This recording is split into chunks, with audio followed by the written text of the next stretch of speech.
సద్గురు స్వాముల వారికి జై. శ్రీ బ్రహ్మానందగిరి సద్గురు స్వాముల వారికి జై. శ్రీ బ్రహ్మ విద్యా మహోదధి. పూర్వార్ధము. గ్రంథ రచయిత శ్రీమత్ పరమహంస పరివ్రాజకాచార్యవర్య జగద్గురు శ్రీ బ్రహ్మానందగిరి స్వాముల వారు. నిన్నటి రోజున మనకి దేహ వాసన, ఆ వాసన యొక్క నివృత్తి గురించి తెలియచెప్పారు.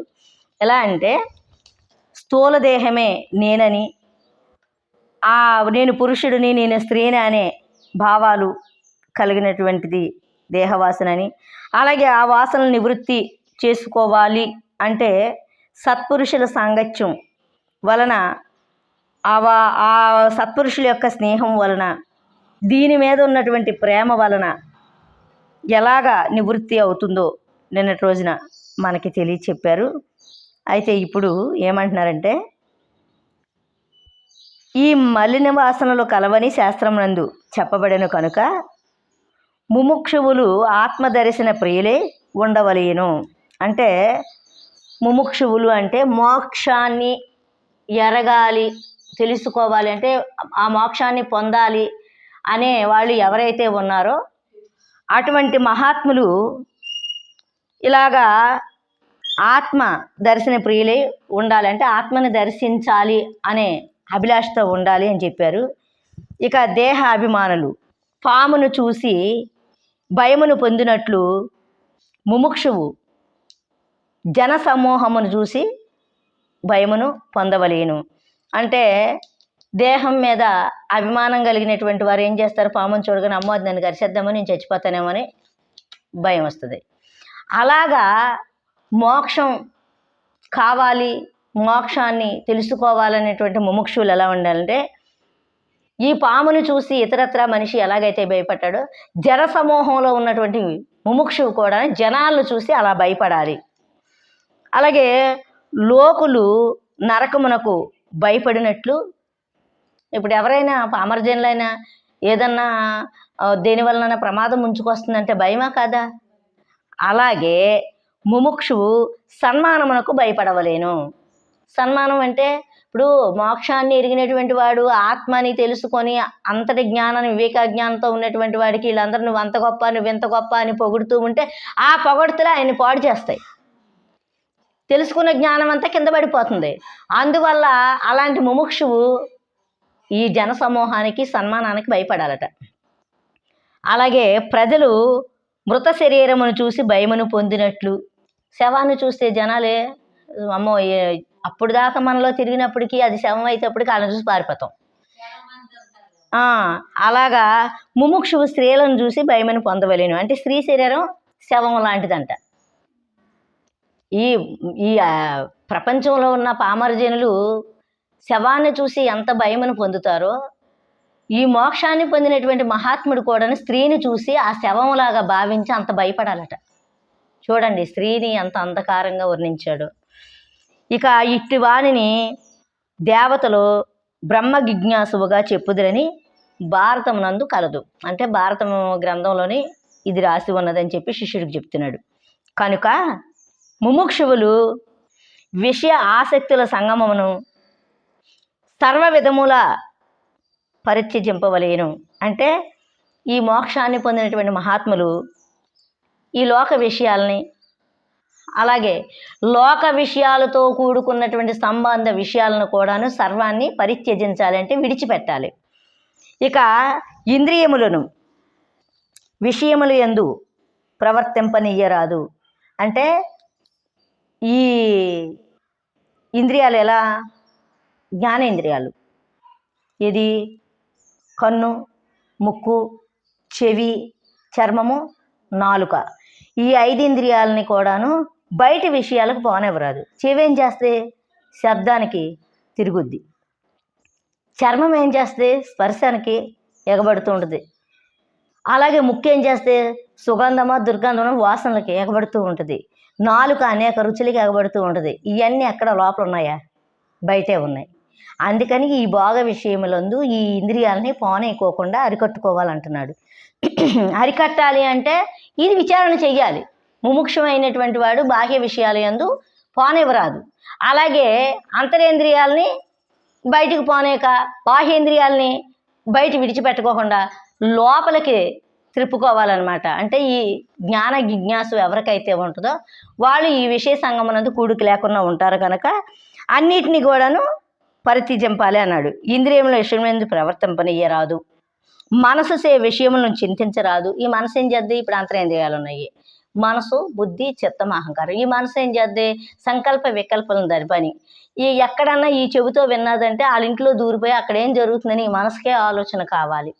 అలాంటి విషయాలను కూడా చింతించనీయకూడదు. ఎందుకంటే వీటిలన్నిటిని కూడా అరికట్టుకోవాలి. అరికట్టుకున్నప్పుడే ఈ జ్ఞానానికి అర్హుడవుతాడనమాట. అందువల్ల విషయములను చింతింపనీయరాదు, నిరంతరము బ్రహ్మవేత్తల సాంగత్యమును మెలగవలేను. అంటే ఈ బ్రహ్మతత్వాన్ని ఎరిగినటువంటి మహాత్ములు ఎక్కడుంటారో వాళ్ళ చెంతకు వెళ్ళి సత్సాంగత్యం జరపాలి. సత్సాంగత్యం అంటే సత్యాన్ని ఎరిగినటువంటి మహాత్ముడు. ఆ సత్యంతో మనం సాంగత్యం చేయడం అనమాట.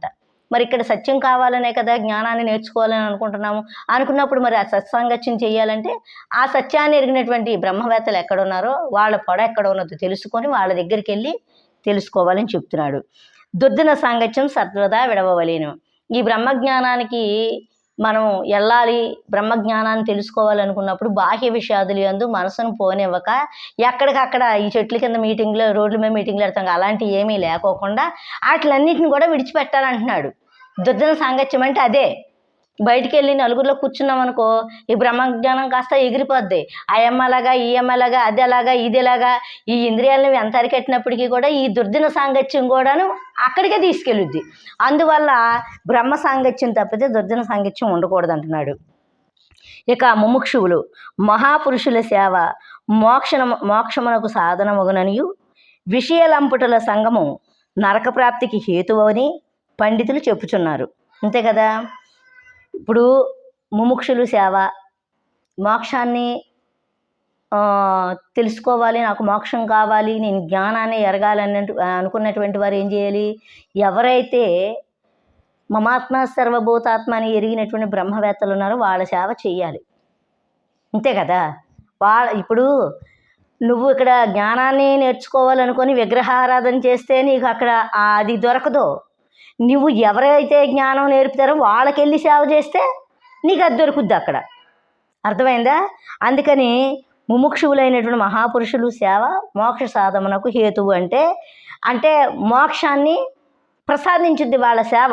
వాళ్ళకి దగ్గరికి వెళ్ళి మనం సేవ చేస్తే వాళ్ళు మనసు కరిగి వీళ్ళకి బ్రహ్మజ్ఞానాన్ని బోధించాలనే మనసు వాళ్ళకు పుట్టుద్ది. దీనికి ఆంజనేయుడే ఉదాహరణ.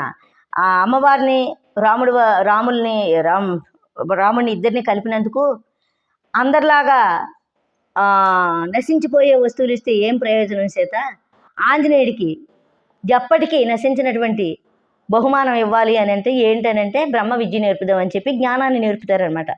అప్పటికీ ఇస్తారు, పచ్చల పథకం ఇస్తే ఎన్ని కోరికేసి పడేస్తాడు. ఎందుకు నాయన ఇలా పడేస్తున్నామంటే ఇందులో నా రాముడు చేత లేరని పడేస్తున్నానని చెబుతాడు. కానీ ఇలా నశించిపోయావు కదా, నశించినటువంటి విద్యను ప్రసాదించాలని చెప్పి ఇద్దరు అనుకొని బ్రహ్మజ్ఞానాన్ని ఉపదేశిస్తారు.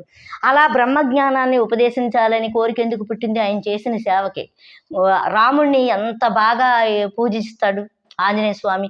అందువలన అలాగ మనము కూడాను జ్ఞానాన్ని నేర్చుకోవాలంటే సత్పురుషుల సమాగమము మనకి ఆ జ్ఞానానికి తోడ్పడుతూ ఉందన్నమాట. వాళ్ళ మనసులోను కూడాను అంతటి భావాన్ని మనం సంపాదించుకోవాలి. అయ్యో వీళ్ళకే ఇంత సేవ చేస్తున్నారు కాబట్టి వీళ్ళకి ఈ జ్ఞానాన్ని మనం బోధించాలనే కరుణ వాళ్ళలో కలగాలన్నమాట.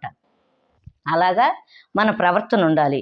అందుకని మోక్షమునకు సాధనమగుననియు, విషయలంపుటల సంగము నరక ప్రాప్తికి హేతు అగుననియు. అంటే ఈ విషయంలో ఎందు పడితే ఏమవుద్దంటే బ్రహ్మజ్ఞానాన్ని మర్చిపోతాం. సరికదా, ఏదో ఇక్కడిదక్కడ అక్కడిదక్కడ దీని నరకమే కదా, అంటించుకున్నట్టు అవుతుంది కదా, ఇంటి మీద పడ్డేసి పొప్ప చెప్పినట్లుగా.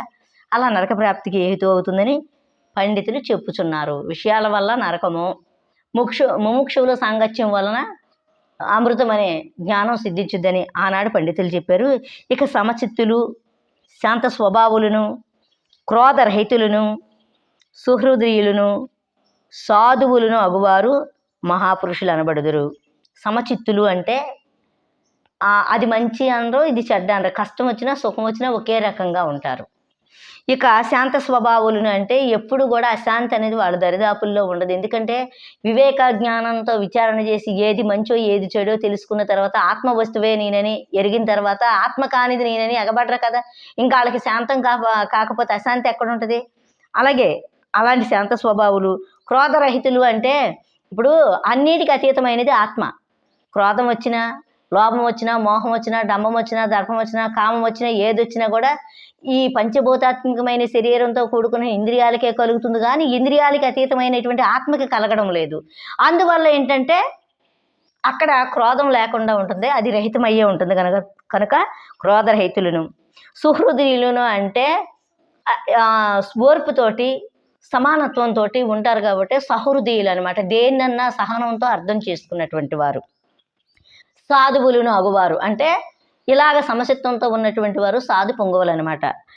మహాపురుషులు అనబడుదురు. ఇలాంటి లక్షణాలు ఉన్నటువంటి వారు మహాపురుషులు. ఇట్టి మహాపురుషులను శ్రద్ధాభక్తులతో సేవించినచో మలిన వాసనలను నివృత్తి అయి మోక్షము కలుగుచున్నది. అర్థమైందా? ఇలా ఎవరైతే ఇలా సేవిస్తూ ఉంటారో అలాంటి వారికి మలిన వాసనలను నివృత్తి అయిపోయి మోక్షం కలుగుతుందని చెప్పారు. సరే, ఈ భాగం ఇంతటితో ముగిస్తూ మళ్ళా రేపటి భాగంలో కలుసుకుందాం. జై జై సద్గురు స్వాముల వారికి జై.